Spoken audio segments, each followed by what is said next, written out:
A União das Casas Espíritas da Zona Norte apresenta O Espiritismo está no ar, um programa que anuncia, esclarece e consola.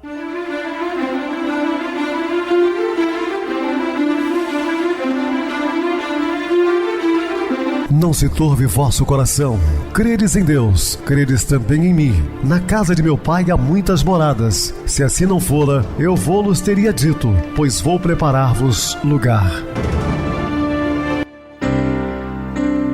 O Espiritismo está no ar. Sintonize esta frequência. Pare, pense na vida, faça perguntas.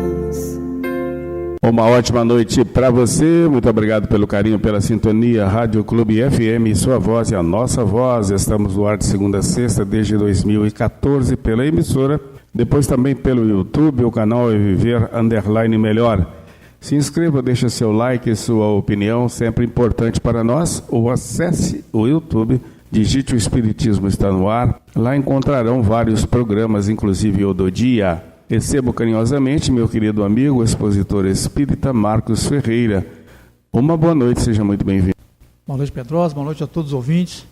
Vamos para mais uma noite do estudo do Evangelho de Jesus. Muita paz a todos. Bem, meus irmãos, vamos estudar sobre um curioso limite. Dúvidas, entre em contato conosco, ligando para o WhatsApp da Rádio Clube FM, que é 0 operadora 32 999327758. Quer falar comigo, utilize a TIM 988012675, o WhatsApp 9844949, novamente 59, o e-mail espiritismo está no ar, @hotmail.com. Interajam conosco, façam perguntas, tirem dúvidas, podem dar sugestões ao programa, estamos à disposição dos ouvintes. Vamos agora para aquele momento muito especial que é o nosso momento de oração. Sintonize esta frequência. O Espiritismo está no ar. Momento de oração. Quando estiveres a ponto de sucumbir, dá-te outra oportunidade e chama por Deus. No momento amargo da deserção, concede-te a esperança e ora a Deus. No açodar da revolta, quando te encontrares a ponto de explodir, transfere o gesto louco e confia em Deus. Muita paz e muita luz a todos. Estamos apresentando O Espiritismo está no ar. Bem, meus amados irmãos, estamos de volta com o assunto da noite, falando sobre um curioso limite. Qualquer excesso causa dano, tombo. Assim, os danos que causam os excessos alimentares, como também os sexuais, as paixões e os vícios, sendo conveniente manter sobriedade em tudo, seja no comer, pela continência, nas funções ou no controle das emoções. Eu sempre gosto de dizer que o excesso é o responsável por todos os danos. Já citei esse exemplo, vou citá-lo mais uma vez. Ninguém vive sem água potável. É imprescindível para a sobrevivência enquanto aqui encarnados. Até as plantas necessitam da água, né? Os animais, os homens, para se banhar, para cozinhar, para mitigar a sede, mas se atira no mar revolto e não saiba nadar, ou em qualquer rio ou lagoa, a água vai te matar, o excesso da água mata. Então o excesso mata tudo. Aquelas pessoas que fazem uso do alcoólico, moderadamente, pode até viver há muitos anos, mas aquele que faz em excesso está comprometendo suas vísceras, além da parte moral, financeira e uma série de outros problemas. Em tudo o excesso, né? Nós necessitamos do alimento porque nos mantém de pé. Essa máquina precisa de alimentação, mas sem excesso, porque senão você vai estourar, vai te causar grandes problemas na saúde. No caso do maná, descobriram os mais gulosos que em excesso tinha efeito purgativo. Na mesma instrução espiritual foi recomendado que não guardassem para o dia seguinte o maná recolhido. Entretanto, o que ficava no campo derretia-se e com o calor do sol, e talvez alguns que se propusessem, voltaria a cair no dia seguinte. E tentaram guardar para usarem para si mesmos e os seus egoisticamente, ou, quem sabe, comerciarem, explorando os que menos industriosos, menos previdentes, ficasse sem estoque. Mas o maná guardado criou vermes e cheirava mal. Também os recursos que guardamos com egoísmo e usura, causando a carência para outros, degeneram a vida, a nossa e a da sociedade. E Jesus já nos ensina na oração dominical a pedirmos apenas o pão nosso de cada dia. Basta-nos o necessário. Não ajunteis os tesouros na terra. São instruções de Jesus, que não adianta nada você reter grande quantia de alimento só para si ou seus familiares, enquanto muitos da sociedade morrem de fome. Nós temos que pensar no próximo, ser caridosos, não? Ser amáveis, afáveis. Durante os 40 anos que peregrinaram pelo deserto, os israelitas foram assim alimentados pela providência divina. Quando Moisés morreu, Josué passou a liderar o povo e chegaram à planície de Jericó. Ali a terra era muito fértil. Puderam se alimentar naturalmente, começar a plantar e a colher. E o maná cessou de cair. O objetivo fora dar condições de sobrevivência que, sozinhos, no deserto, não podiam obter. Mas não era o propósito divino ficar alimentando-os sempre sem que trabalhasse, nem encorajar a inércia ou a exploração comercial. Aliás, já fora prescrito: no suor do vosso rosto comerás o teu pão, até que voltes à terra de que fosse tirado. Gênesis capítulo 3, versículo 19. Porque Deus nos impõe a obrigação de trabalhar, esclarece-nos os bons espíritos que sem o trabalho o homem permaneceria na infância sempre. Quanto à inteligência, porque isso é que seu alimento, sua esperança e seu bem-estar dependem de seu trabalho, de sua atividade. Livro dos Espíritos, questão 676. O maná fora concedido para ensinar que os homens não vivem só de pão, mas de tudo que sai da boca de Deus. Deuteronômio, capítulo 8, versículo 3. Para existir, o ser é sustentado não só pelo alimento material, visível e tangível, mas por tudo que vem da providência divina e lhe proporciona bem-estar. Há recursos que são imprescindíveis à nossa vida, que nos alimentam mesmo sem os soubermos, sem nos darmos conta, sem percebermos. Muitos nem pensam em orar, sem o qual não viveriam. A maioria desconhece que vivemos em meio a fluidos e que comemos, absorvemos energias, afirmava Jesus. Uma comida tenho para comer que vós não conheceis. É fazer a vontade daquele que me enviou e realizar a sua palavra. João capítulo 4, versículos 32 a 34. Jesus se alimentava do ideal divino, que era o quê? O bem. Após haver multiplicado pães, Jesus se ausentara do povo. A multidão o procurou, encontrando-o do outro lado do lago. Tanto esforço provocou um comentário e ensinamento de Jesus. Me procurais, não porque vistes sinais, mas porque comestes dos pães e vos fartastes. Trabalhai não pela comida que perece, mas pelo que subsiste para a vida eterna, o qual o Filho do Homem vos dará. Antes multiplicara pães comuns, agora anunciava um alimento que duraria para sempre. De que tipo seria esse alimento? Ele poderia mesmo produzi-lo. Os moradores da cidade não haviam presenciado a multiplicação, mas lembraram o feito de Moisés e ainda garantam de Jesus. Que sinal fazes para que o vejamos e criamos em ti? Nossos pais comeram maná no deserto, como está escrito, deu-lhes a comer o pão do céu. Estariam sugerindo que Jesus fizesse ali fenômeno igual? Não foi Moisés quem vos deu o pão do céu, começou Jesus a argumentar. De fato, Moisés só contou a Deus a dificuldade. Deus é que providenciou o alimento. O verdadeiro pão do céu é meu Pai, quem vos dá, continuou Jesus, porque o pão de Deus é que desce do céu e dá vida ao mundo. Senhor, dá-nos sempre desse pão. Esperavam que outro maná começasse a chover, que novamente caísse do céu. Eu sou o pão vivo que desceu do céu, afirma-se Jesus. Mas os israelitas murmuraram: não é esse Jesus, o filho de José? Acaso não lhe conhecemos o pai e mãe? Como, pois, agora diz: desci do céu? Vossos pais comeram maná no deserto e morreram. Eu sou o pão da vida. O que vem a mim jamais terá fome. Se alguém dele comer, viverá eternamente. Não mais ter fome, nem morrer. Eles estavam interessados. E o pão que eu darei pela vida do mundo é a minha carne. Aí ficaram confusos.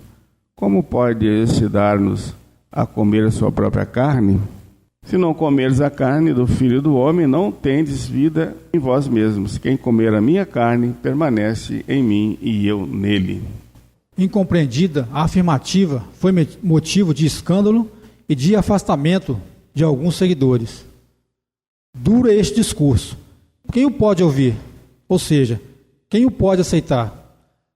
Jesus esclarece: o Espírito é o que vivifica, a carne para nada aproveita. As palavras que vos tenho dito são Espírito e são vida.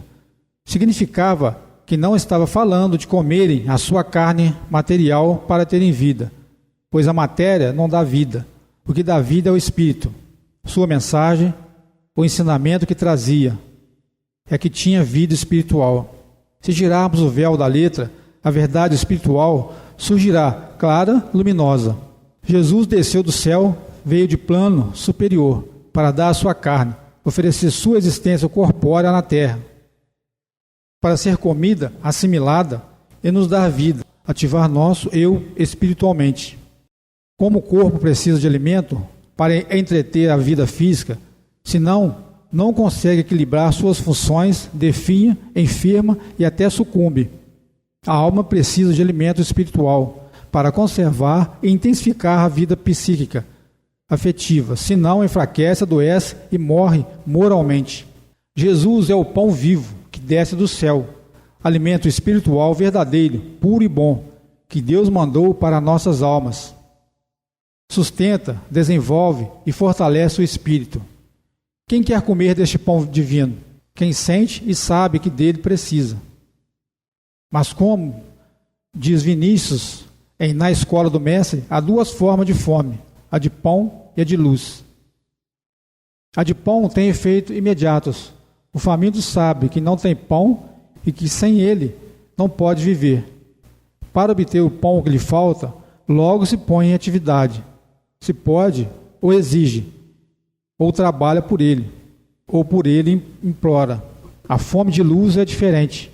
O faminto sente-se mal, infeliz, nada dá certo, tudo se complica. Confuso, agitado, se pergunta: por quê? Não sabe a razão. O que lhe falta é o conhecimento espiritual. Ah, se ele soubesse! Somos espíritos inteligentes da criação, encarnados neste mundo para cumprir desígnios divinos e progredir.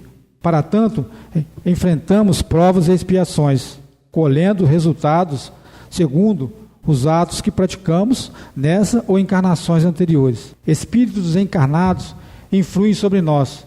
Cabe-nos, pelo pensamento, sentimentos e atos, evitar a influência dos maus e conseguir a assistência dos bons. Mas o faminto espiritual não sabe, nem relaciona os efeitos com as causas, porque as consequências da ignorância são complexas e por vezes remotas, como precisa da verdade espiritual. Mas ignora essa luz, não procura, a menospreza.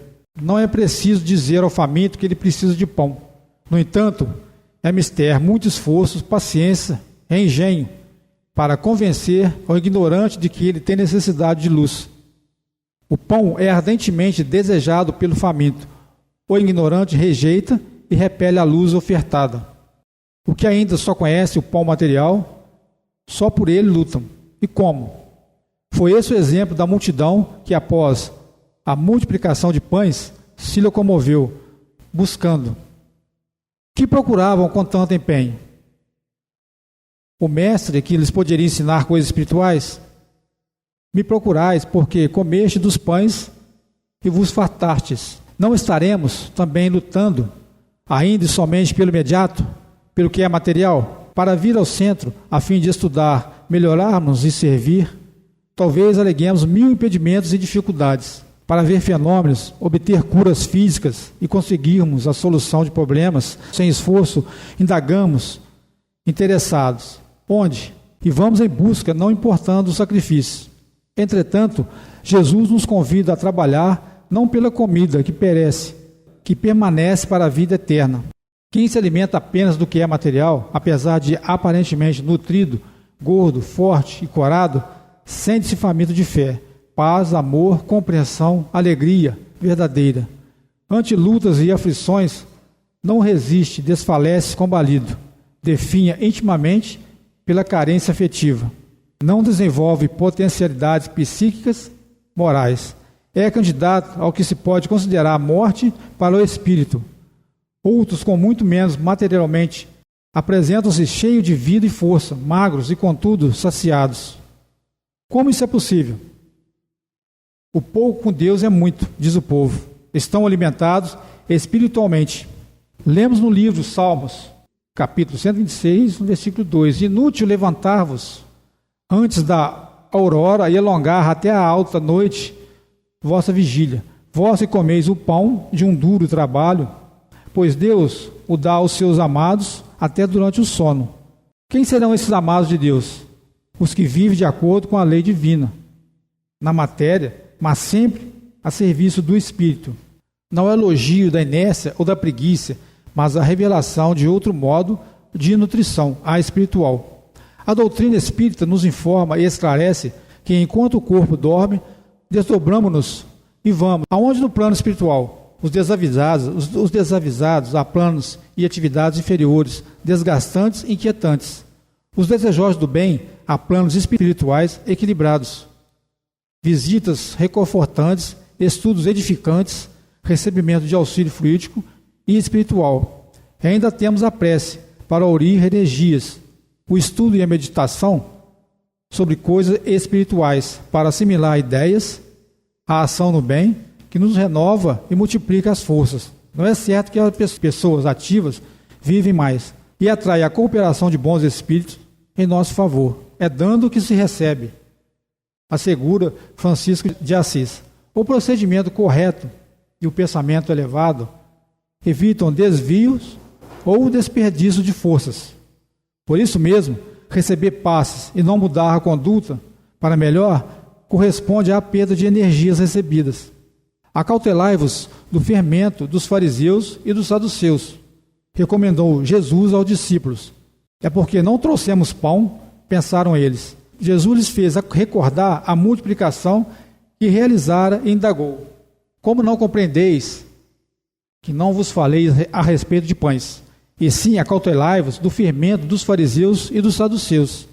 Então entenderam, não do fermento dos pães dos fariseus e dos saduceus, mas da doutrina das ideias deles. A questão é saber escolher o que vai ingerir espiritualmente. Dura esse discurso. Quem é que pode ouvir? Reclamaram, como já vimos, alguns dos seguidores de Jesus. Também vos quereis me deixar? Indagou o mestre. Senhor, para quem veremos de ir? Respondeu Pedro. Tu tens palavras de vida eterna. Pedro tinha um bom paladar e um bom estômago da alma. Sabia discernir bem e apreciar o valor dos ensinos de Jesus. Vinícius, em O Pão da Vida, nas pegadas do mestre, compara. O estômago físico digere alimentos e os torna assimiláveis pelo corpo. De uma digestão sadia, perfeita, resulta o sangue, que é a base da vida animal. A razão é o estômago da alma, peça primordial para digerir e preparar as ideias, alimento espiritual, que será incorporado ao patrimônio da alma. Um bom raciocínio permite boa assimilação, nutrindo a mente e o sentimento, resultando na fé, a base da vida espiritual. Fé inabalável, só é o que pode encarar a razão face a face em todas as épocas da humanidade. Kardec, o Evangelho segundo o Espiritismo, capítulo 19, item 7. Examinemos o panorama social. desregramentos sexuais, desorganização da família, vícios, álcool, fumo, drogas, enfermidades, miséria de muitos, riqueza excessiva de uns poucos, violência e crime, roubos, assalto, latrocínios, agressões, sequestros e assassinatos. Meio ambiente prejudicado pela poluição e a exploração impensada ou gananciosa. O diagnóstico é fácil e imediato. A humanidade está enferma, moralmente combalida. Qual a causa? Fome espiritual, falta de bom alimento para as almas. Tem se alimentado de muitas ideias, pois inúmeros são os meios de comunicação, jornais, revistas, livros, cinema, rádio, TV, internet. Mas que ideias estão sendo disseminadas? Egoísmo, materialismo, erotismo, violência. A humanidade não tem sabido se alimentar espiritualmente. Tem aceitado joio por trigo. É veneno, é venenoso. Dar-lhe de comer espiritualmente, mas não doutrina de escola, eivada de egoísmo e preconceitos. É mister que se lhe dê a comer o pão que desceu do céu. Faz-se absolutamente preciso que se inocule nas consciências a moral inconfundível do puro cristianismo, tal como pregou e exemplificou o Filho de Deus. Tal é exatamente a missão do Espiritismo: ministrar aos que sentem fome espiritual esse verdadeiro pão do céu, alimento das almas, Jesus, o Cristo, ensinar a reconhecê-lo, a preferi-lo e assimilá-lo. Como faremos se são multidões e nós, comparativamente, ainda poucos e de parcos recursos? Recorramos ao Evangelho, no episódio da multiplicação de pães. Certa vez, a multidão seguira Jesus para ouvi-lo. Haviam caminhado muito a cidade, ficara lá longe, e já fazia horas que ali estava ouvindo o Mestre. Foi então que os discípulos disseram a Jesus: o local é deserto, despede o povo. Mas o Mestre respondeu: dá-lhes voz de comer. Os discípulos ficaram perplexos, pois eram milhares de pessoas, e eles somente 12, sem recursos materiais. Mesmo que tivesse recursos naquele local ermo, onde comprar? Não é a mesma perplexidade nossa? Como poderemos alimentar espiritualmente a humanidade? São tantos e nós tão poucos. Jesus mostrou como. Quantos pães tendes? Indagou o mestre. 5 pães e 2 peixes, responderam os discípulos. E Jesus utilizou os recursos básicos disponíveis no grupo, apesar de tão limitados, como ponto de partida para o atendimento da multidão. Que temos nós de começo para alimentar a alma da humanidade? Conhecimento espiritual, corpo saudável, tempo, capacidade de ação, algum dinheiro e bens materiais, e certamente amor. Jesus mandou que assentasse em grupos sobre a relva. E o fizeram de 100 em 100, de 50 em 50, ou seja, para ser atendido. Dividiu os assistidos em pequenos grupos, conforme o seu tipo de necessidade espiritual.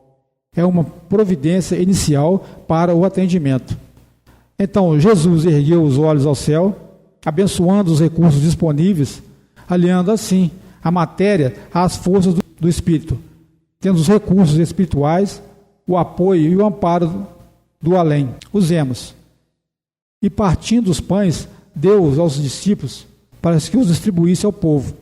Não trabalhou sozinho, mas em equipe, aproveitando o concurso dos companheiros. Antes de sua crucificação, o retorno ao plano espiritual, Jesus se reuniu com discípulos numa última ceia pessoal.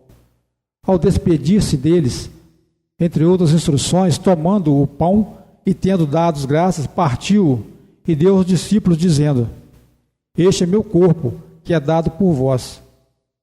Simbolizava uma vez mais, como o pão, o alimento, o seu corpo, a existência corpórea que ele doara a todos, ensinando a verdade e exemplificando o amor fraternal até o sacrifício da própria vida. Fazei isto em memória de mim, pediu ele, que continuamente a se alimentar de seu ensino e exemplo, partilhassem esse ideal divino às outras criaturas. Os apóstolos entenderam a recomendação. Partir o pão, partilhando com todos os que aceitassem os recursos materiais e os conhecimentos espirituais. Muito bem, Marcos, bem explicado. Vamos agora para o intervalo musical, a seguir a nossa oração. a crítica.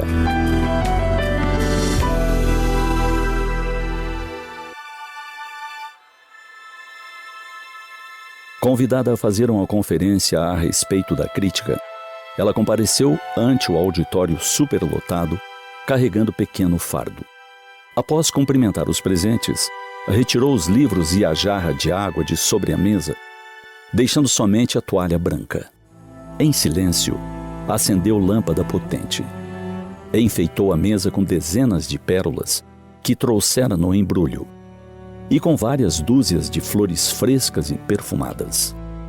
Ante o público que lhe acompanhava todos os gestos, ansioso por lhe ouvir a palavra, com cuidado, apanhou na sacola diversos enfeites de expressiva beleza e os enfileirou com graça. Tomou de um exemplar do Novo Testamento em rica capa dourada e o colocou ao centro da mesa. Finalizando a arrumação, diante do assombro de todos, depositou em meio aos demais objetos pequenina lagartixa num frasco de vidro. Só então se dirigiu ao público perguntando: "O que é que os senhores estão vendo?" Muitas vozes se ergueram, desejosos, quase todos, de dizer o que viam sobre a toalha branca. Um bicho, um lagarto horrível, uma larva, um pequeno monstro. Esgotados breves momentos, nos quais a convidada permitiu que a plateia se manifestasse livremente, dizendo do que estava vendo, ela considerou: assim é o espírito da crítica destrutiva, meus amigos. Nenhum dos senhores mencionou a brancura e delicadeza da toalha de seda que recobre a mesa. Não viram as flores, não elogiaram a sua beleza, nem sentiram o seu perfume. Não perceberam as pérolas, nem os tantos objetos que espalhei, alternando tamanhos e cores. Não atentaram para o Novo Testamento, muito menos para a luz faiscante que acendi no início. Mas não passou despercebida, aos olhos da maioria, a diminuta lagartixa dentro de um vidro. Sorridente, concluiu sua exposição esclarecendo: nada mais tenho a dizer. Levantou-se e se retirou do ambiente.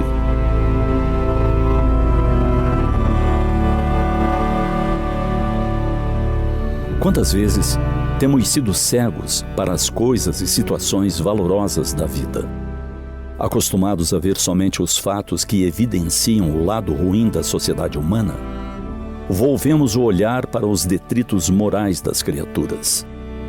Assim, criticamos a mídia por enfatizar as misérias humanas, os desvalores, as fofocas e as intrigas.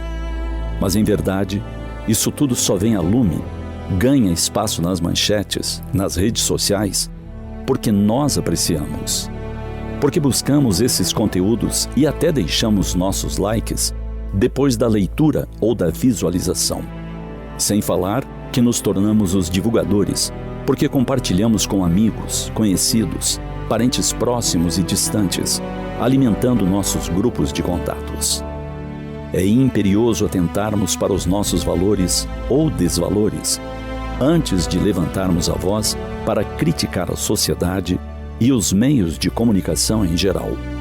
É relevante descobrirmos os divulgadores de coisas edificantes e nos candidatarmos a engrossar essas fileiras.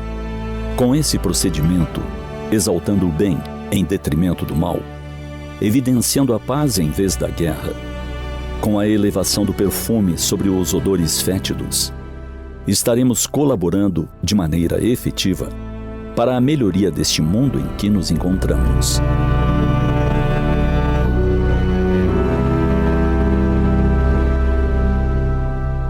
Sintonize esta frequência. O Espiritismo está no ar. Momento de oração. Jesus, Mestre Divino, estamos mais uma vez apostos, como sempre, trabalhando em benefício de nós e de todos, divulgando a sua mensagem de amor, de paz, de consolação, de esperança.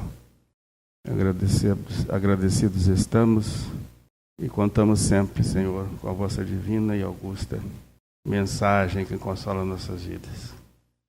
Muita paz a todos. Meu querido irmão Marcos, suas despedidas. Boa noite, Pedrosa. Boa noite a todos os ouvintes. Feliz por mais uma oportunidade de trabalho. que possamos, meus irmãos, viver os ensinamentos do estudo de hoje no nosso dia a dia, onde transitar. Muita paz e muita luz a todos. Boa noite para você, Marcos. Muito obrigado pelo apoio aqui no programa. Boa noite também a todos os amados irmãos ouvintes do YouTube, internautas do Brasil e do exterior. Nossos irmãos da Zona Norte e de Juiz de Fora que nos acompanham com a rádio local, 87,9 Rádio Clube FM.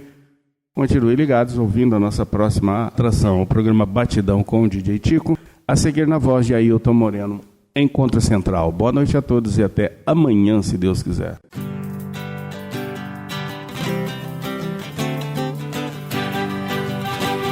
A União das Casas Espíritas da Zona Norte apresentou O Espiritismo está no ar, anunciando o Evangelho de Jesus, esclarecendo sua mensagem, consolando corações. Olhe pro céu e descubra imagens de luz. Se tem Jesus, o amor todo que Deus te deu. Pense no bem, no melhor em que pode fazer. Seja o que for, também vai receber.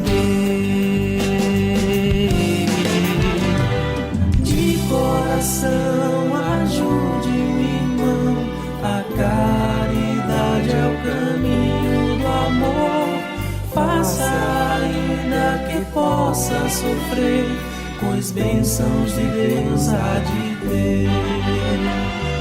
Ame, perdoe e viva melhor a natureza, o céu e o mar. Veja o encanto que a vida nos dá, a chance eterna que temos para amar, para amar. Olhe pro céu e descubra imagens de luz. Sinta em Jesus o amor todo que Deus te deu. Pense no bem, no melhor em que pode fazer. Seja o que for, também vai receber. De coração, ajude o irmão, a caridade é o caminho do amor. Faça ainda que possa sofrer, pois bênçãos de Deus há de ter.